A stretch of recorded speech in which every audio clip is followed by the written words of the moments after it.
Okay. बताइए भाई, किस क्वेश्चन में क्या प्रॉब्लम आई? आनी तो चाहिए थी कहीं ना कहीं कोई प्रॉब्लम। किसका? 37? मीडियन जिसमें निकालना था?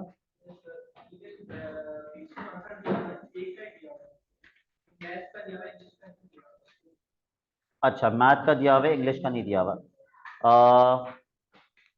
शायान, मुझे बताइए आपका इंग्लिश का मीडियन कितना आया था?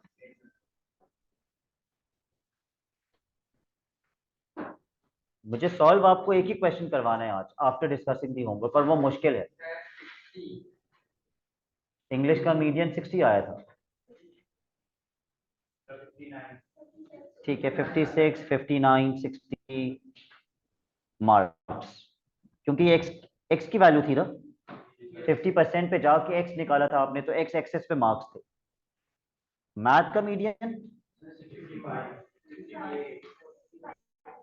चलो ठीक है। पार्ट डी मैंने आपसे करने के लिए नहीं कहा था, क्योंकि पार्ट डी मुझे अभी आपको समझाना है। सलमान, आपने निकाले थे मीडियन मार्क्स इंग्लिश और मैथ के? आपने ये क्वेश्चन ही नहीं किया? क्यों? नहीं आता नहीं है तो मैं समझाऊंगा। Okay. What I want you people to do is, on a fresh page in your registers, please give the heading how to compare two cumulative frequency curves. How to compare two cumulative frequency curves. Paper में कम आता है लेकिन कभी कभी आ जाता है। How to compare two cumulative frequency curves, CFCs। वो वाला नहीं है, क्लोरोफ्लोरोकार्बन। हाउ, केमिस्ट्री वाले बच्चों को पता होगा। How to compare two cumulative frequency curves.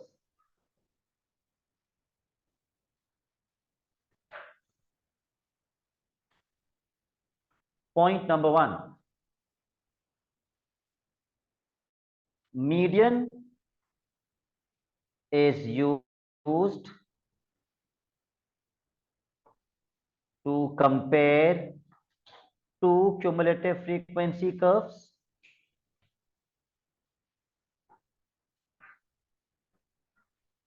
Zona, turbo लगाइए 2 टाइम्स। 2 टाइम्स कर दीजिए, जैसे व्हाट्सएप की स्पीड होती है। Median is use to compare two cumulative frequency curves. तो अगर पिछले क्वेश्चन के अंदर दो सब्जेक्ट्स की बात हो रही थी, इंग्लिश का मीडियन 60 मार्क्स आ रहा है, मैथ का मीडियन 65 मार्क्स आ रहा है, तो कौन सा पेपर बच्चों ने ज्यादा अच्छा किया? मैथ का पेपर बच्चों ने ज्यादा अच्छा किया, क्योंकि 65 मार्क्स इज योर मीडियन। जितना ज्यादा मीडियन होगा उतना ज्यादा बच्चों ने किया। क्यों? क्योंकि मीडियन किसे कहते हैं? मिडिल वैल्यू को। आधे बच्चों के मार्क्स 65 से कम आए और आधे बच्चों के मार्क्स 65 से ज्यादा आए। और इंग्लिश के अंदर आधे बच्चों के मार्क्स 60 से कम आए और आधों के 60 से ज्यादा आए। तो ज्यादा मीडियन जिसका होगा वो पेपर ज्यादा अच्छा था। तो क्वेश्चन क्या था?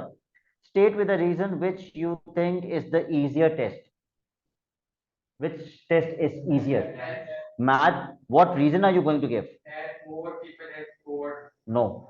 What reason are you? अभी तो मैंने लिखवाए median is used to compare to, आप लिखेंगे क्या? Math,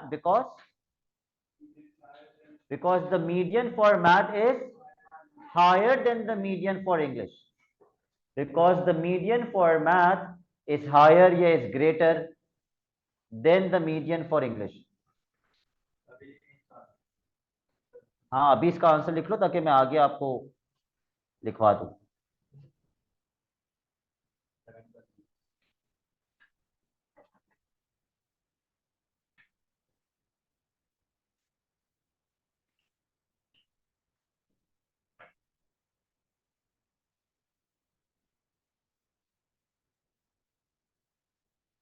okay, come back to this heading. Point number 2, interquartile range. is used to compare consistency. Interquartile range is used to compare consistency. Consistency को उर्दू में क्या कहते हैं? चलिए, कंसिस्टेंसी वैसे किसको कहते हैं? कंसिस्टेंट होना मतलब नॉट बैलेंस। जैसे टीचर्स नॉर्मली करते हैं, this student has been consistently performing well. Maintain करना, एक ही चीज मेंटेन करके रखना, वही चीज बार बार अच्छा परफॉर्म करते रहना, तो कहते हैं भाई उसने कंसिस्टेंटली अच्छा परफॉर्म किया। या कोई बच्चा बार बार बुरा परफॉर्म करता है तो उसने कंसिस्टेंटली बुरा परफॉर्म किया। कंसिस्टेंसी होता है कि एक ही चीज को मेंटेन रखना काफी टाइम के लिए। अगर मेरी इंटरक्वार्टाइल रेंज ज्यादा है, अगर मेरी इंटरक्वार्टाइल रेंज ज्यादा है और अगर मेरी इंटरक्वार्टाइल रेंज कम है, तो इनमें से ज्यादा कंसिस्टेंसी किसकी है? ज्यादा इंटरक्वार्टाइल रेंज की या कम इंटरक्वार्टाइल रेंज की?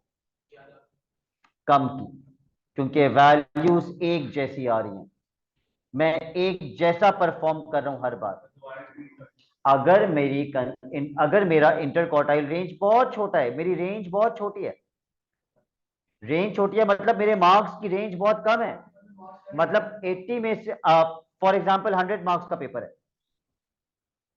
एक बार मेरे 80 आए, एक बार 90 आए, एक बार 95 आए, एक बार 84 आए और एक बार 100 आ गए, तो मेरी इंटरक्वार्टाइल रेंज कहां से कहां तक है?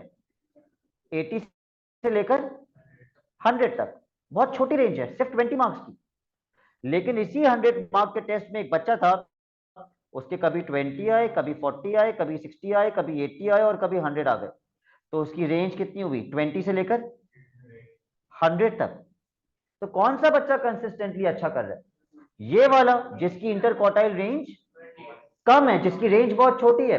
तो the lesser the interquartile range, the greater the consistency, and the greater the interquartile range, जितनी ज्यादा इंटरक्वार्टाइल रेंज होगी आपकी कंसिस्टेंसी उतनी कम होगी। तो इसका नोट लिख लीजिए,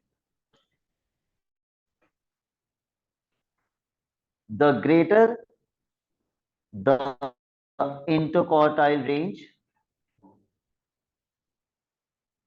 the lesser is the consistency,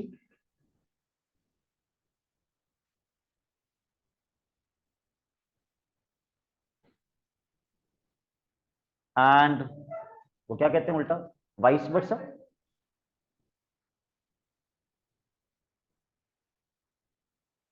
अब ये वाइस होता है या वाइस होता है, ये आज तक मुझे समझ नहीं है। How is it pronounced? And vice versa, ठीक है।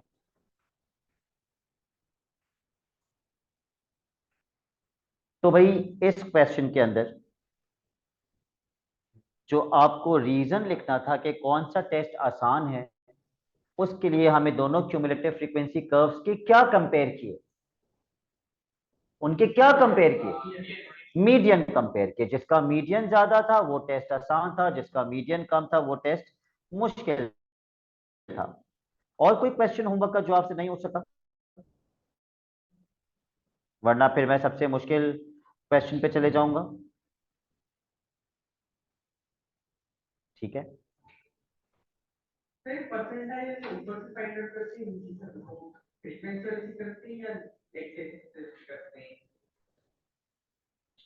आप मुझे क्वेश्चन बताइए, क्वेश्चन क्या है तो मैं आपको बताऊंगा। नहीं, कुछ कुछ क्वेश्चन बना के बताइए सर, ये क्वेश्चन है, ये फाइंड करना है।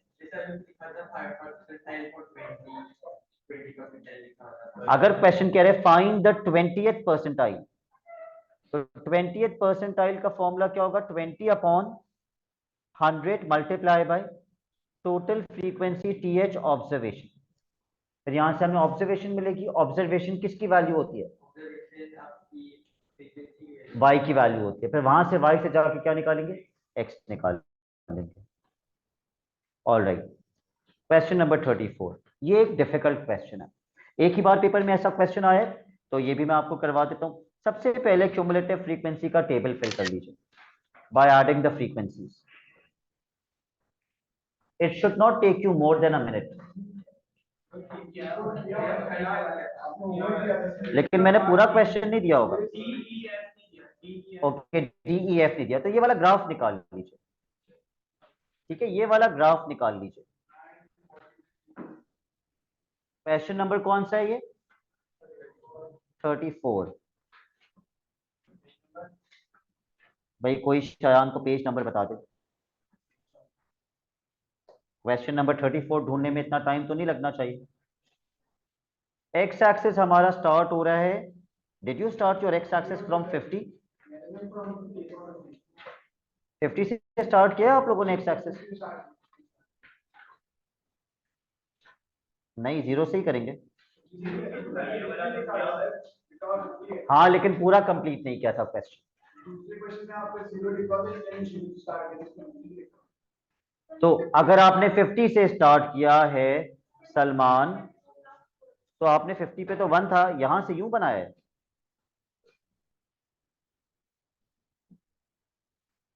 क्या क्वेश्चन ने बोला था एक्स एक्सिस 50 से स्टार्ट करो?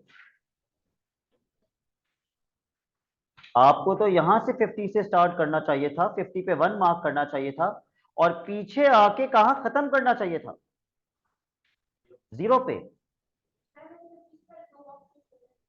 हाँ, तो उसको फिर कंप्लीट कर लीजिए 0 पे लाके। अब मुझे बताइए एक्स एक्सिस का स्केल क्वेश्चन पढ़ के क्या दिया हुआ है? What is the scale of X axis? 2 centimetre to represent 50 hours. ठीक है, और कहां तक जाने?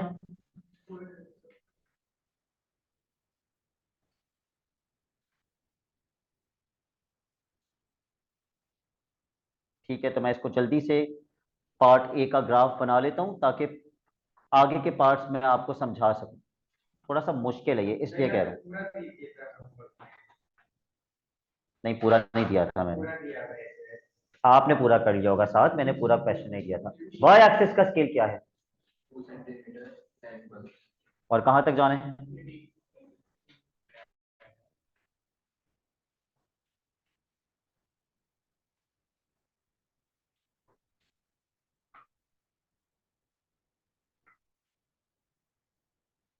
All right, now tell me the values. 50 पे 1, 100 पे 3, 150 पे 9, 200 पे 43, 2 250 पे 69, 300 पे 77, 350 पे 79, 400 पे।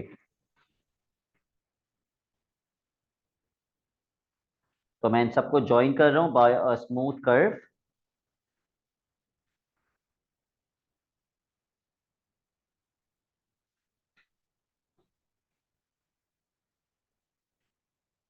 और पीछे जाके ओरिजिन पे ज्वाइन कर जाएगा। ठीक है, पीछे जाके ओरिजिन पे ज्वाइन कर जाएगा ये।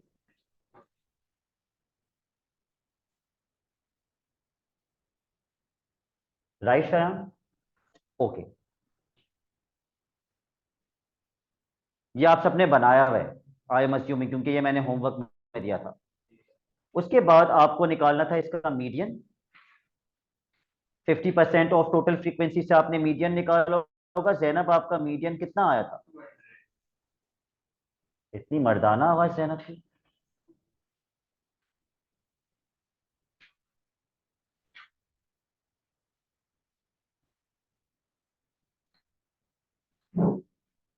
जी, स्टिल वेटिंग। एग्जैक्ट नहीं आता, सबका अलग अलग मीडियन आता है। आपका मीडियन क्या आ रहा था? 205, 195। ओके, एक्स एक्सिस पे आवर्स थे तो 195 आवर्स। 10 परसेंटाइल साथ मैंने अभी बताया, आपने कैसे निकाला होगा? 10/100।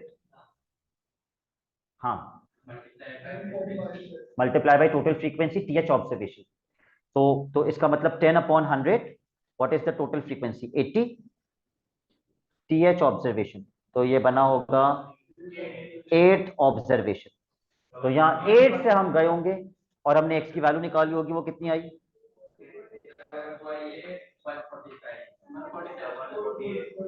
ठीक है, 145, 147, anything close to this is correct. अब प्रॉब्लम स्टार्ट होती है पार्ट डी से। I give you a minute, पढ़ लीजिए इसको।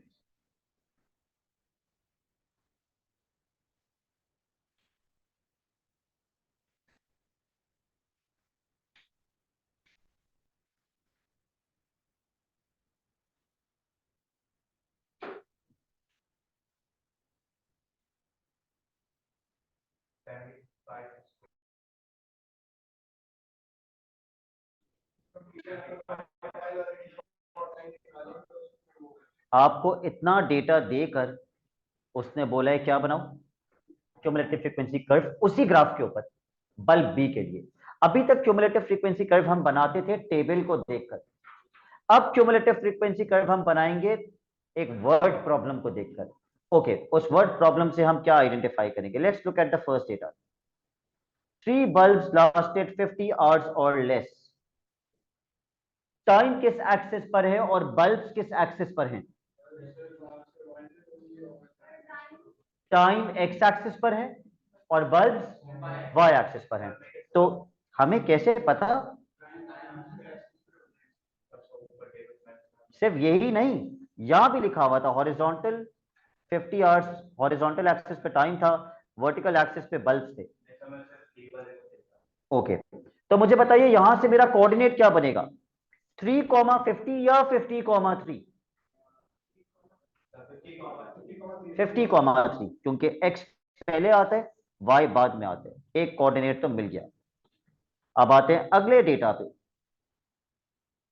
No bulb lasted for more than 350 hours, तो x तो हो जाएगा 350, ये सबसे बड़ा टाइम है, सबसे ज्यादा टाइम है। सबसे ज्यादा टाइम पर, सबसे ज्यादा टाइम पे 350 पे फ्रीक्वेंसी कौन सी आनी चाहिए? टोटल।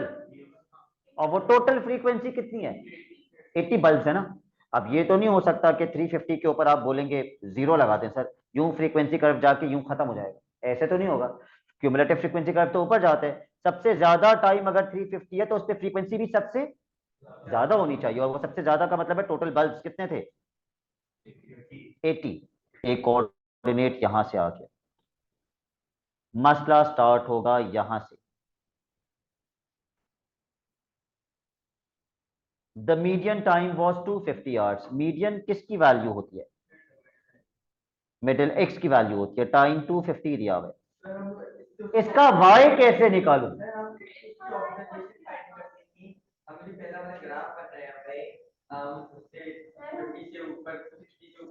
गार्बेज।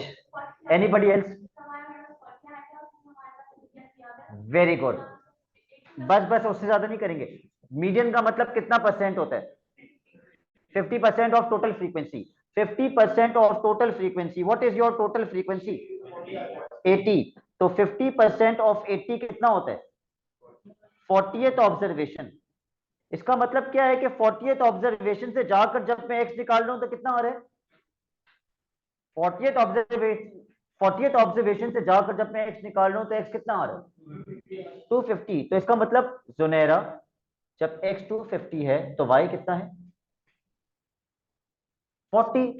क्योंकि 40 से जाकर एक्स निकाल रहे हैं तो 250 आ रहे हैं। Do you people understand what I am saying? Okay, तो अगर आपको ये समझ में आ गया तो फिर अपर क्वार्टाइल का coordinate, I give you a minute, please do not announce the answer. Upper quartile का कोऑर्डिनेट आप मुझे निकाल के बताएंगे खुद से कि क्या आना चाहिए। अभी नहीं बताएंगे, पहले सब निकालेंगे आंसर।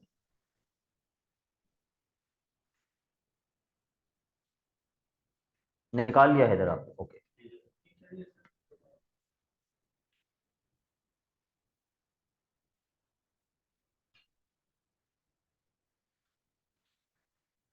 रायहा एक्स कितना है?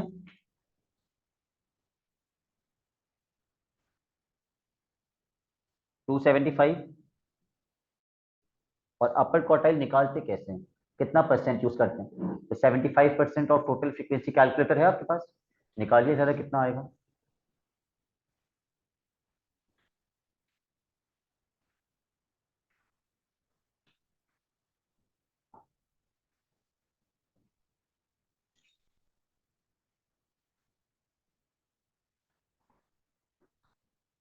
किस तरह निकालनी है आप 75% ऑफ टोटल फ्रीक्वेंसी? जी नहीं, 75% का मतलब होता है 75/100 इंटू टोटल फ्रीक्वेंसी कितनी है? नहीं, 80। कितना आएगा? 60। तो ये कोऑर्डिनेट भी आ गया। और ये सबसे बड़ा मसला है, इंटर क्वार्टाइल रेंज 75 आवर्स। क्या इंटर क्वार्टाइल किसी परसेंटेज को कॉरिस्पॉन्ड करता है? नहीं, इंटर क्वार्टाइल की कोई परसेंटेज नहीं होती। लोअर क्वार्टाइल की 25, अपर क्वार्टाइल की 75, मीडियन की 50, लेकिन इंटर क्वार्टाइल की कोई परसेंटेज नहीं होती। But we know for a fact कि इंटर क्वार्टाइल का फॉर्मूला क्या होता है? Upper quartile minus. तो अगर मुझे इंटर क्वार्टाइल भी दिया हुआ है और मुझे अपर क्वार्टाइल भी दिया हुआ है, तो मैं कौन सा क्वार्टाइल निकाल सकता हूँ? Lower quartile. और उसकी परसेंटेज क्या होती है? 25। वहां से कोऑर्डिनेट मिल सकता है। बताओ मैं इंटर क्वार्टाइल में क्या डालूं? कितना दिया हुआ है इंटर क्वार्टाइल? 75। अपर क्वार्टाइल कितना दिया हुआ है? क्या?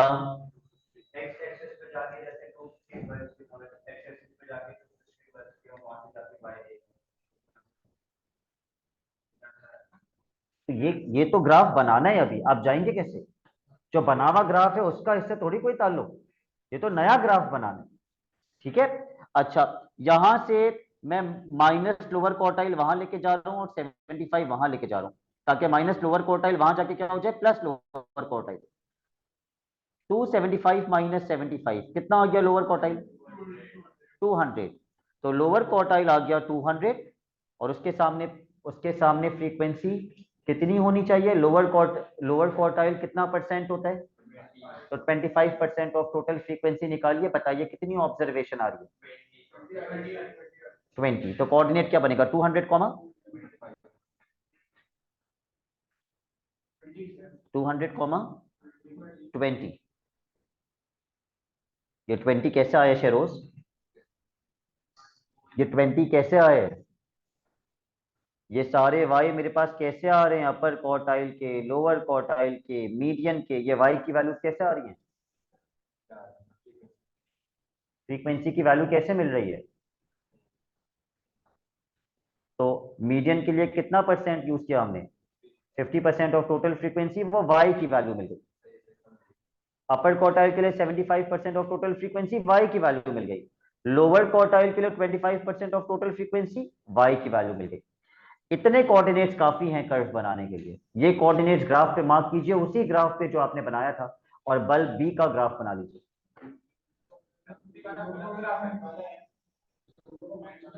हाँ, माइनस भी कर सकते हैं। जी, क्या कह रहे हो? कोई बात नहीं, 50 से शुरू किया है तो गलत नहीं है। This is for bulb A and now we will make the graph for bulb B. साहब मुझे कोऑर्डिनेट्स बता देंगे आप? सबसे पहला क्या था? 50 पे 3 था, और पुराना वाला 50 पे क्या था? तो ये थोड़ा ऊपर आएगा 50 से। ओके, ठीक है। अगला कोऑर्डिनेट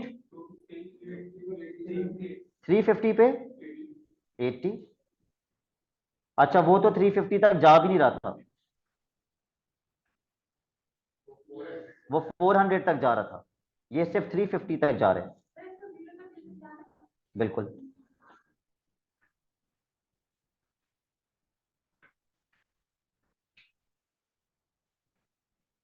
उसके बाद अगला कोऑर्डिनेट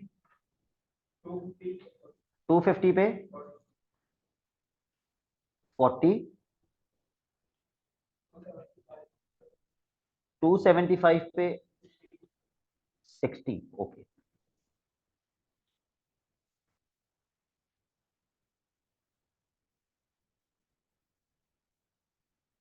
उसके बाद 200 पर 20 कह रहे हैं आप?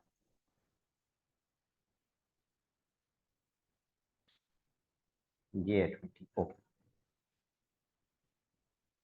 बस। ओके।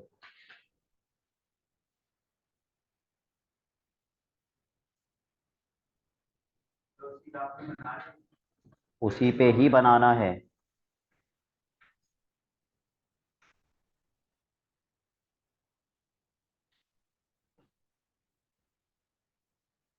थोड़ा सा अजीब सा बनेगा ये कर्व।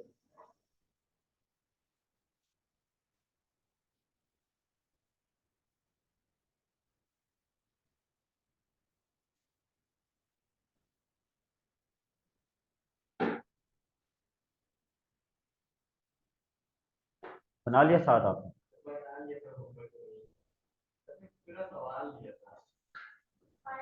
आपने कोऑर्डिनेट कैसे मार्क किए थे इसको? Okay, chat GPT.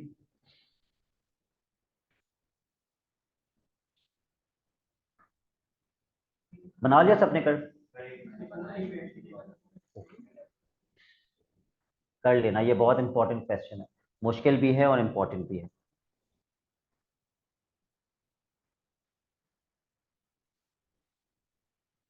जोना आपने कर्व बना लिया बल्ब बी का? थोड़ा सा अजीब सा ही बनेगा वो, और वो पहले पहले खत्म हो जाएगा दूसरे कर्व से। दूसरा कर्व आगे तक जाएगा, ये पहले ही खत्म हो जाएगा। ठीक है, अच्छा क्या इससे रिलेटेड कोई पार्ट है आगे? यस, आगे और भी पार्ट्स है। use your graphs to estimate the number of bulbs that lasted 260 hours or less for brand A। 260 hours or less for brand A। तो 260 hours कौन से एक्सिस पर है? तो एक्स एक्सिस से जाओ 260 से।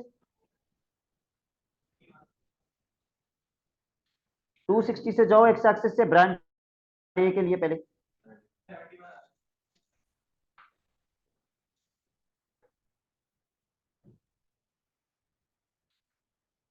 ब्रांड ए कौन सा था जो मैंने ब्लू से बनाया था? ठीक है,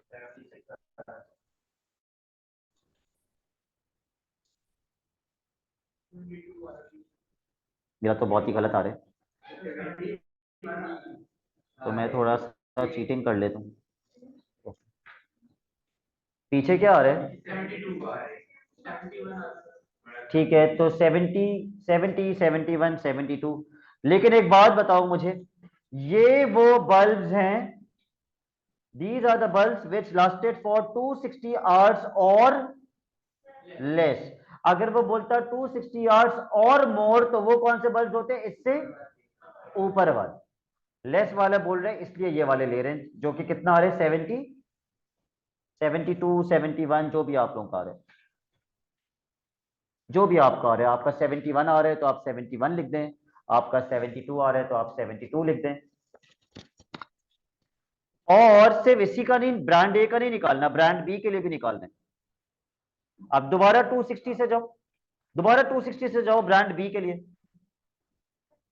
वो तो हम चले ही गए थे यहां से यहां तक, तो जहां पे कर रहे हैं वहां से देख लो। 50 से तो नीचे आना चाहिए, 50 से तो नीचे आना, इट्स सो ऑब्वियस। एक बात बताओ मुझे, यहां से जा रहे हैं, यस 48 समा का आ रहे हैं, 50 से तो कम आना चाहिए।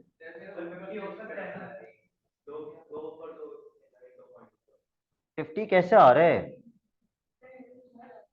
अच्छा हाँ, 50 भी आ सकते हैं, सही है, 50 भी आ सकता है। हाँ लेकिन एक रेंज होती है ना, एक्सेप्टेबल एक रेंज होती है। ठीक है, तो 45 टू 50 इज करेक्ट। तो 48 बल्ब्स ऐसे हैं ब्रांड बी के, which lasted for 260 hours or less। Which brand of bulb is more likely to last longer than 250 hours? Justify your answer। Justify कैसे करेंगे आप? Which brand of bulb is more likely to last longer than 250 hours? Median से तो नहीं करेंगे, ये पूरे curve को थोड़ी कंपेयर करने के लिए बोल रहा, ये तो एक पर्टिकुलर वैल्यू को कंपेयर करने के लिए बोल रहा। तो आप 250 आवर्स लॉन्गर देन 250 आवर्स का मतलब आप 250 से जाएंगे? दोनों के निकालेंगे, दोनों के, लॉन्गर वाले, ज्यादा वाले, दोनों की क्वांटिटी निकालिए। यहां से बहुत ऑब्वियस है कि 250 आवर से ज्यादा कौन से बल्ब के ज्यादा, कौन से कैटेगरी के बल्ब ज्यादा आ रहे हैं?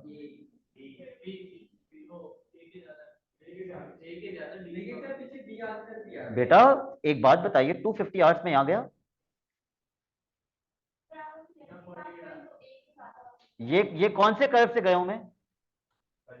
Curve B. ये बल्ब कितने आ रहे हैं? तकरीबन तकरीबन 40 बल्ब हैं, तकरीबन 40 बल्ब हैं जो 250 आवर्स से ज्यादा लास्ट कर रहे हैं। और मैं दोबारा जा रहा हूं, ब्रांड ए, ये तकरीबन कितने बल्ब हैं? तकरीबन 10-12। ये तो इतने से बल्ब हैं 10-12 जो 250 आवर्स से ज्यादा लास्ट कर रहे हैं। कौन सी कैटेगरी बेहतर है? बी, क्योंकि उसके ज्यादा बल्ब हैं। टेबल से ही देखना चाहिए, पता नहीं मैं ग्राफ से क्यों देख रहा हूं। 250 बल्ब से ज्यादा, 250 आवर्स से ज्यादा लास्ट करने वाले, ये कौन सा ब्रांड था? टेबल कौन से ब्रांड का था? ये कितने बल्ब हैं? 11 bulb of brand A which last 250 hours और मोर। लेकिन ब्रांड बी के तो शायद इसी में से चेक करने पड़ेंगे। हाँ, 250 पे क्या था? 40, वाई की वैल्यू 40 थी, तो उससे ज्यादा कितने बल्ब हैं? टोटल बल्ब कितने थे? 80, तो उससे ज्यादा 40 होंगे ना। तो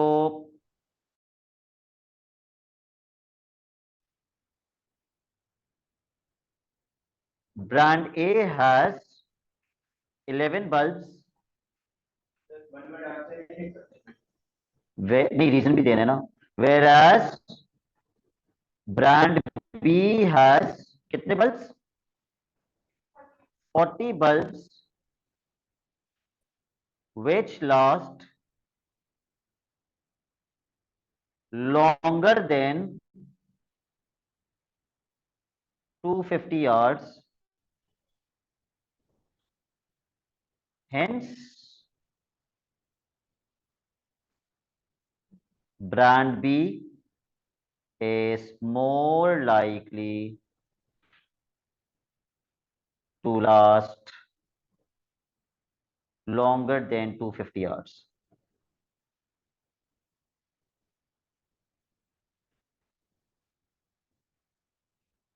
Hence brand B is more likely to last longer than 250 hours. ठीक है, हमने दोनों की क्वांटिटी बता दी कि इसके इतने बल्ब्स हैं, उसके इतने बल्ब्स हैं, तो इट्स ऑब्वियस कि कौन सा brand is more likely to last longer than 250 hours.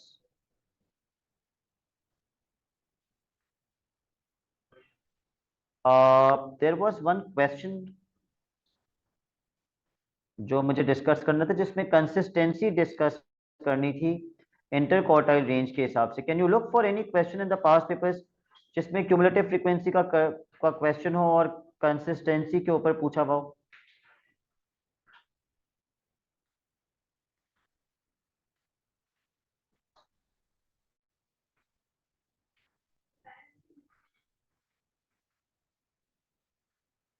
आखिर में कंसिस्टेंसी के हिसाब से कंपेयर करना हो दो क्यूमुलेटिव फ्रीक्वेंसी कर्व्स को। I think there was one question, वो मुझे याद नहीं आ रहा ओ लेवल्स में था या ए लेवल्स में था।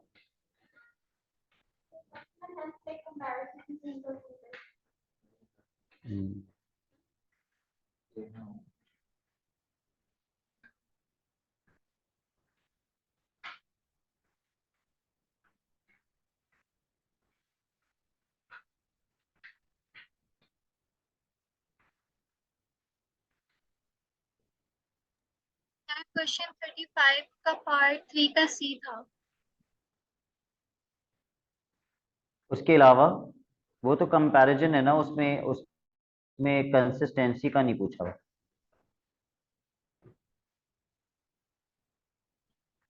ओके, तो फिर वो ए लेवल्स के अंदर होगा। मुझे बताइए, क्या हम लोगों ने इसका क्वेश्चन 42 कर लिया था? नहीं किया था, तो बस हम 42 आज का फिर आखिरी क्वेश्चन कर लेते हैं।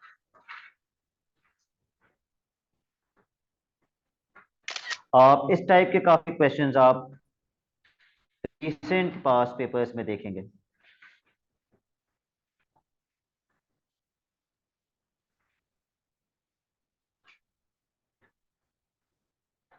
सबसे पहले पार्ट में आपको मीन निकालना है, वो आप summation F X upon summation F से कर लेंगे। हमने बहुत क्वेश्चंस कर लिए स्टैटिस्टिक्स में मीन के, तो I will give you a minute, apply the formula and find out the mean.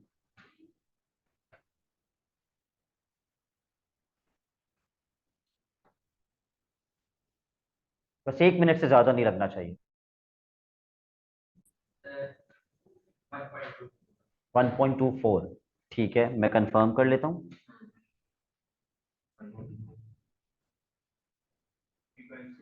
Total frequency is 50. It is given in the question.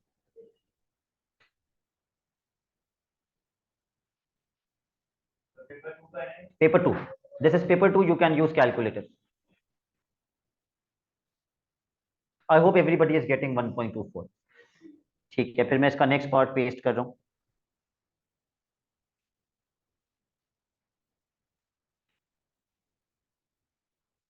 हम लोग साइमल्टेनियस इक्वेशंस कर चुके हैं। हमारा सेकंड टॉपिक मैथ का साइमल्टेनियस इक्वेशंस ही था। Please read the question.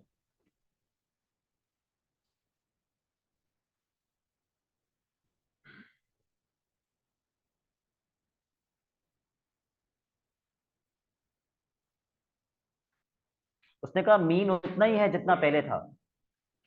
इस table के लिए भी मीन उतना ही है जितना पहले था, तो क्या मैं मीन निकालूंगा? बिल्कुल निकालूंगा। मीन निकाल के पहले वाले मीन से इक्वेट कर दूंगा, इसीलिए तो बताया मीन उतना ही है। Calculate the mean of this table, hurry up. Summation F X upon summation है, भले इसी की तो वैल्यू निकल निकल जाएगी। Apply the formula summation F X upon summation F.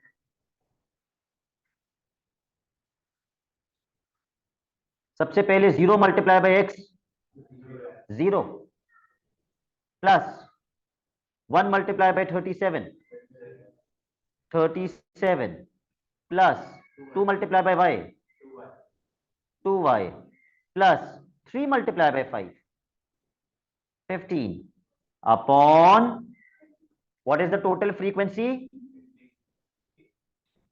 50. It is given in the question over here. Please total frequency के लिए इन सबको प्लस करना मत स्टार्ट कर दीजिएगा। टोटल फ्रीक्वेंसी यहां 50 दी हुई है, आप 50 ही लिखेंगे। कितना बन जाएगा ये? 37 और 15 प्लस कर लीजिए। 52 प्लस 2y अपॉन 50, और कोई कह रहे 54y भी कह रहा था कोई। क्या ये प्लस हो सकते हैं? क्लास 6 की मैथ थोड़ी पढ़ा रहा मैं यहाँ पे, ये दोनों प्लस नहीं हो सकते। और ये मीन किसके बराबर है? उसी मीन के बराबर है जो पिछले पार्ट में निकाला था, 1.24। क्वेश्चन में बोला हुआ है कि मीन सेम है। इसको सॉल्व करके y निकाल लो। कैसे कैसे सॉल्व किया इसे? सबसे पहले 50 वहां जाके मल्टीप्लाई हो जाएगा।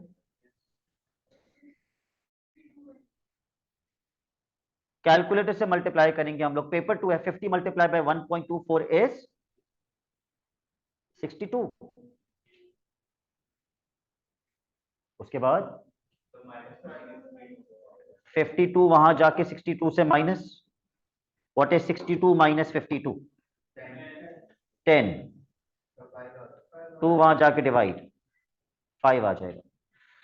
लेकिन अभी तो हमारे पास से y की वैल्यू आई। x कैसे निकालेंगे? इस टेबल के अंदर जो x है वो कैसे मिलेगा? इन सबको प्लस करके इज इक्वल टू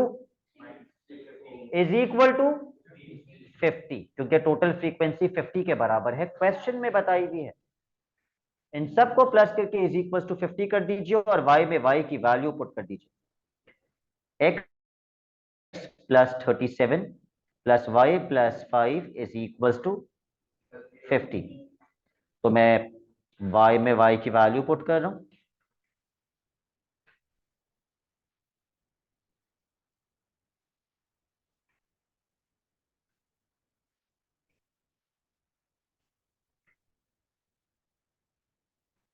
तो अब ऐसे क्वेश्चंस आते हैं पेपर के अंदर जहाँ थोड़ा सा एक लेवल एक्स्ट्रा आपको सोचना पड़ता है कि अगर बच्चा, तो सबसे पहले तो बच्चा ये सोचता है कि अच्छा मीन बराबर है तो मैं मीन क्यों निकालूं। ऐसा नहीं है। अगर आपको मीन दिया हुआ है तो आपको मीन निकालना है और फिर उस मीन से क्या करना है, इक्वेट करना है। इसके लिए तो आपको सिर्फ हम इसका पार्ट वन कर लेते हैं। We can't complete the pie chart क्योंकि उसके लिए आपको प्रोटेक्टर चाहिए होगा। तो इसका सिर्फ पार्ट वन कर लीजिए, बी का पार्ट वन कर लीजिए।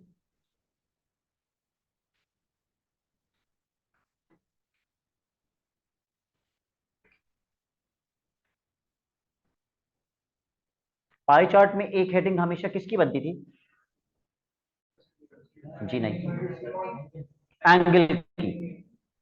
और दूसरी हेडिंग किसकी बनाऊं? फ्रैक्शन। मैंने बताया था टोटल फ्रैक्शन कितना होता है, पता नहीं कितने बच्चों को याद होगा। 1। और टोटल एंगल कितना होता है? हमें किसका फ्रैक्शन चाहिए?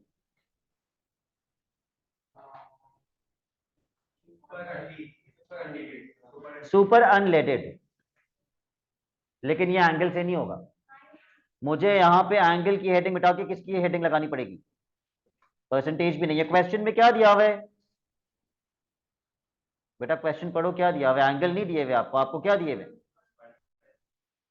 आपको लीटर्स दिए हुए।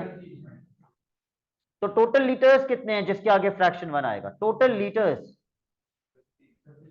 ये वे ना, ये पढ़ो। 54,000। तो टोटल लीटर्स के सामने टोटल फ्रैक्शन, और हमें फ्रैक्शन निकालना है सुपर अनलेडेड का। तो जोना सुपर अनलेडेड के लीटर्स कितने हैं?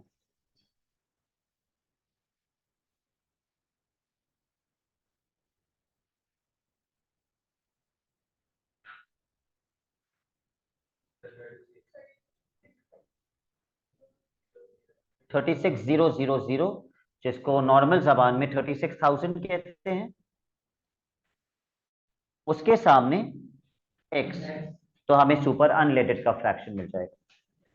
ऑल्दो एक एक एवरेज या थोड़ा सा भी स्मार्ट बच्चा है उसको पता होता है फ्रैक्शन कैसे निकालते हैं। यस, अगर सुपर अनलेटेड का फ्रैक्शन निकालना है तो सुपर अनलेटेड के litres upon total litres.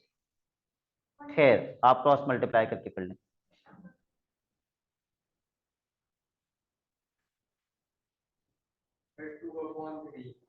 Yes, calculator से कैंसिल कर देंगे, 2/3 आ जाएगा।